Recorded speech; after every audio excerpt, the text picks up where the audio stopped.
বাংলাদেশের মতো এখানে খালেদা জিয়া আছেন নাকি? সবাই বলেন আছেন নাকি? নেত্রী খালেদা আসবে ফিরে বাংলাদেশে, তারেক রহমান বীরের দেশে। আপনারা সবাই ঐক্যবদ্ধ প্রস্তুত আছেন তো ভাই? প্রস্তুত থাকতে হবে। আমাদের এই বিজয়কে আমরা সামনের দিকে নিয়ে যেতে হবে।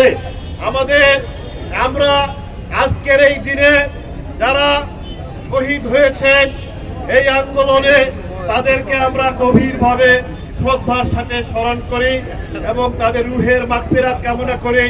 তাদের যারা স্বজন আছে তাদের জন্য আমরা দোয়া করি, মহান আল্লাহ তাআলা তাদেরকে সুখ সইবার সুযোগ দেন।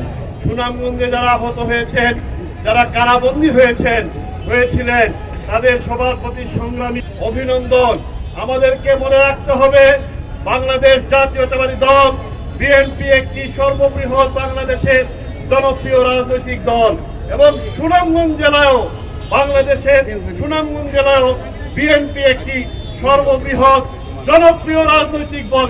সন্ত্রাসীদের সম্পৃক্ত হওয়া যাবে না, চাঁদাবাজ এবং আমাদের কারো সম্পত্তি ধ্বংস করার যারা করবেন তাদেরকে দলও শাস্তি দেবে এবং আমরা তা আইন শৃঙ্খলা বাহিনীর কাছে তুলে দেব ইনশাআল্লাহ।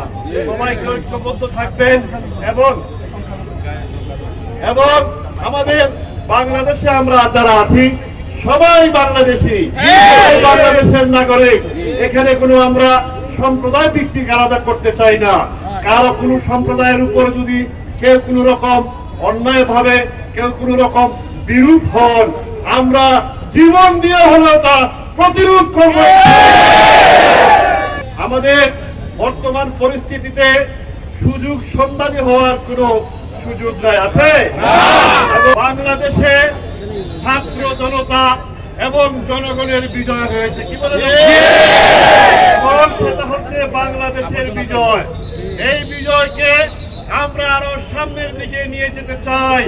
আমরা আজকের এই কর্মসূচিতে আমরা প্রতিবাদ করলাম, সুযোগ নিয়ে কেউ বিশৃঙ্খলা করতে আসলে দাঁত ভাঙা জবাব দেওয়া হবে। রাজপথে আছি, রাজপথে থাকবো।